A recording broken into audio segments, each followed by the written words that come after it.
Hello and welcome to New Filmmakers Los Angeles in partnership with Movie Maker magazine. My name is Danny DeLillo and we're here at the Camera Los Angeles show in West Hollywood, and I'm here with Alejandro Echevarria with his movie Illusory Promises. Let's take a look at the clip. So I picked up one of his books, flipped through a couple of pages before I realized that, maybe going on the road might be a little bit of a less sedentary option than just reading it. Sometimes I wish my brain didn't control everything. What would happen if you could think with your toes or your belly button? Well, folks passing through tend to call me the Okie, which baffles me because I'm from Connecticut. It's the overalls. Well, I bought those after the nickname. Irony tends to sell amongst my patrons. Alejandro, legendary new Filmmakers LA person here in the seat, and I'm so delighted about your film, and thank you so much for bringing it to us. Yeah, absolutely. For those that haven't had the pleasure of seeing it, tell us a brief synopsis. It's about a sort of a Gen Y burnout, and he goes kind of living at home and stuff like that, and so he sort of has this idea of kind of leaving without any real sense of destination, and he's headed north, and he picks up a woman hippie hitchhiker who they don't exactly, when he picks her up, I think he's over projecting onto her, and so their character's dynamic sort of like plays out, and it kind of goes and unravels into this sort of mysterious, I don't know, quasi-surreal, maybe somewhat semiotic parable. Listen, I watch a lot of these films, but I had to watch yours like 2 or 3 times because I found new elements and I wanted to keep learning and finding out more. You're an extremely talented writer and director, and where did this inspiration come from in creating this story? I think when I first heard the legend of the Vanishing Hitchhiker, I think I was reading it online. I just thought that there was something really kind of cool and kind of mystical about the phenomenon of picking up someone, and they're like, it turns out that they're like a ghost, which could always be typically used as a vehicle, I think, for like a horror film or something like that. Yeah. But I thought like, well, I'm just interested in like the some of the more like, I guess, weird metaphorical qualities of like the self or the soul or identity. And I always thought like an interest. I always thought like ghost stories were kind of like a way to like explore that realm of it. And there's literally been a film recently called A Ghost Story that I think really does that down on the nose, sort of. So yeah, there was just sort of inspiration for that, and then then the specific idea came from working at a video store in Granada Hills. I was staring at a blank wall, or not blank, but it had Hollywood like blockbuster videos. Yeah, back in the day. Back in the day, and it sort of hit me, which was weird. But prior to that, I'd been interested in sort of telling that story. Well, I got to meet your casting and crew, a wonderfully entertaining bunch, and it looks like you had a lot of fun making the film. But I think one thing I love about the casting is that you were, within the characters, they're not supposed to have chemistry, but as actors, you want them to have chemistry for not having chemistry. So how do you find those kind of actors to bring that element together? You don't do that second audition where you bring them in to gauge the chemistry. Well, also, too, there was a couple of like, I had known the main character, Hector Otálora, is played by my friend Ryan Gonzalez. And then Kaleida, who's the hippie hitchhiker, she's played by Kristen Joy Bjork. And we, and I'd sort of known them prior to doing production on this film. And I was interested because I felt like there was just an interesting,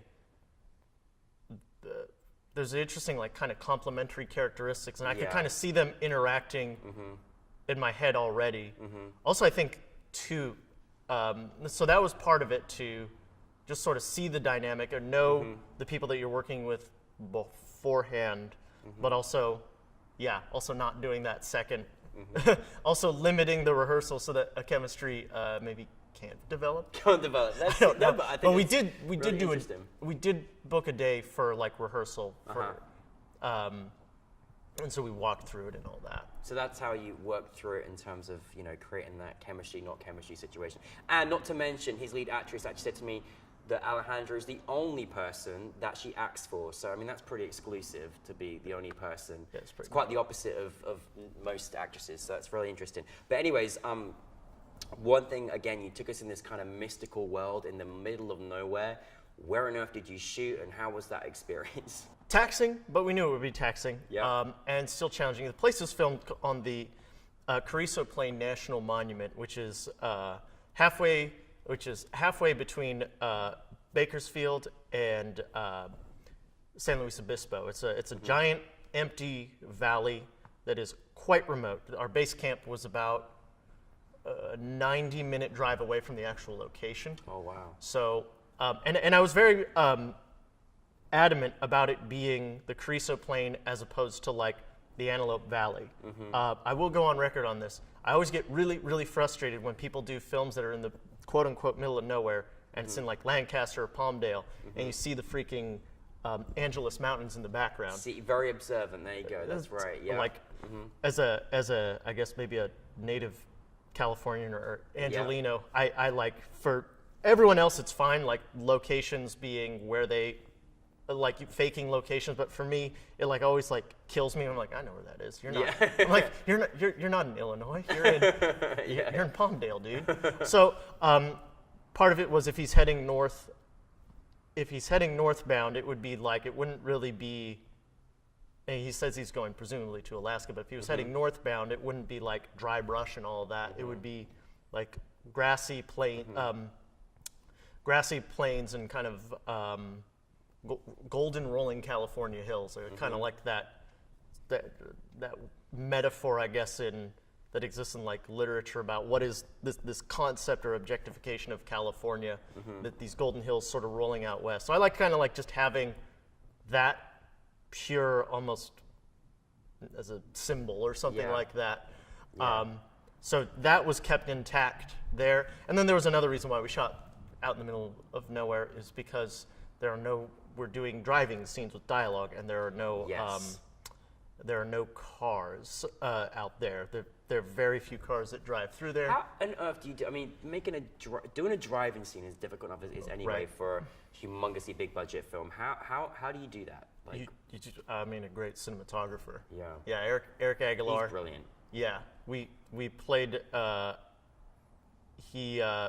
We played, and we also did a full tech scout day. So Eric and myself, we went out to the location back in I'd say maybe a month before we filmed it, and we mapped out all the shots. So we did. It's a full day. You know, when you go out there, it's like it takes 2 or 3 hours both ways from LA to get there. So we did it, mapped out the shots, and we also shot tests to see if we needed to like mount a camera to the car, or what it ended up being was we knew that there's one shot in the scene where the camera's in the back seat and the two are talking to each other. It's actually the first time that we see them two together and they're like having an exchange. You actually don't see their faces. Yeah. The idea is, part of that is to maintain that sense of distance that you were talking about earlier. Yeah. Is if you're in the back seat and you deprive them of the face, then if you introduce characters that way, you already have embedded this sense of distance.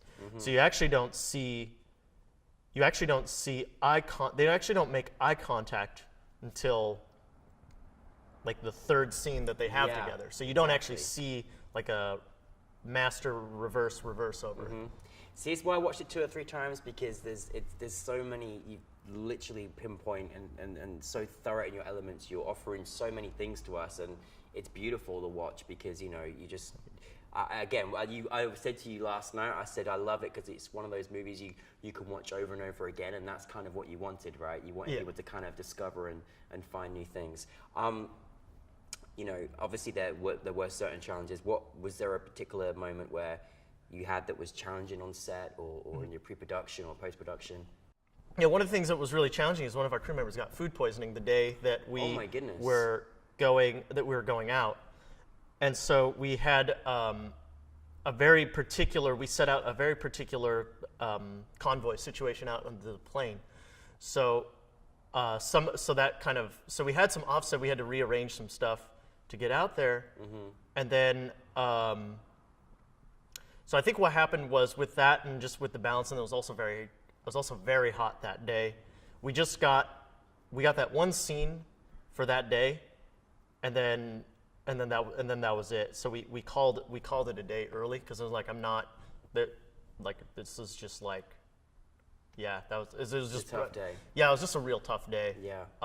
Kind of getting all that off the ground, and I think that was in part an inevitable sort of like me pushing, but hopefully not pushing the limits too hard of like shooting in a remote location and knowing. Obviously, you take all of the precautions and the risks going into it, but there's still just that inevitable. There's just still the inevitable chain of things that can happen that are inherent to like the challenge of filming in remote places. So that definitely was a pretty challenging day. No, most definitely had a lot to do with that day. Not to mention you're doing it in a remote place, so the access of everything is not always easy as well.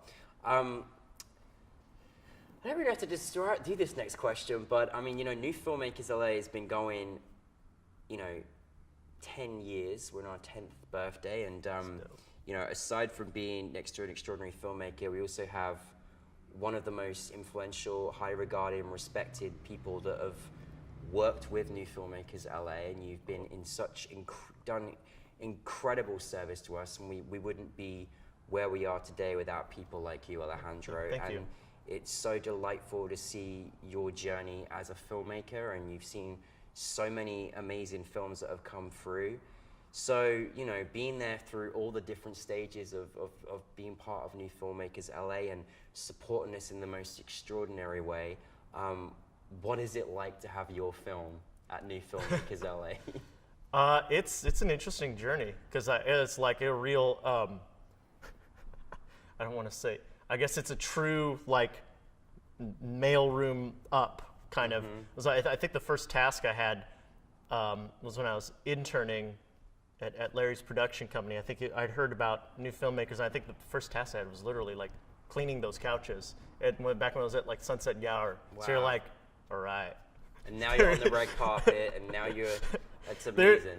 There is something kind of cool because I learned so much about like the realities of like DIY independent filmmaking probably here at New Filmmakers than like with sort of with film, and also like short films today and like sort of how diverse it is. You get that certain experience in academia as well. But it's much more. There's much more of an infrastructure. There's much more of like a giant endowed infrastructure. Like I went to Cal State Northridge, so it has. There's a huge. When you go into a film project and all of that, everything is vetted through this. Everything has gone. The discourse, the curriculum, what you do and what you select, it's all kind of gone through this sort of vetted sort of process. And that's one experience. Then when you work at something with New Filmmakers, it's truly like a DIY operation, like to the core, which is what I had wanted to do. So learning that, working through that, it's like I know that I'm like, I try to bring as much of that into the films that I do. Yeah.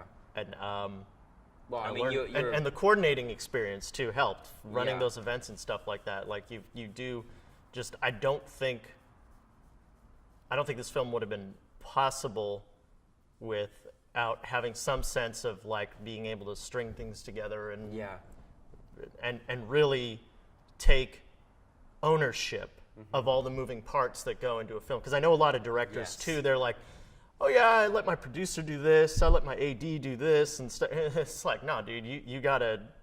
And it's like that's the high life. You gotta you gotta start and be able to take on all of those and have some sense of like, I guess, logistical responsibility in doing it. And that I think was developed here. So now to have a film screen here, it's like, whoa, this does feel like an epoch.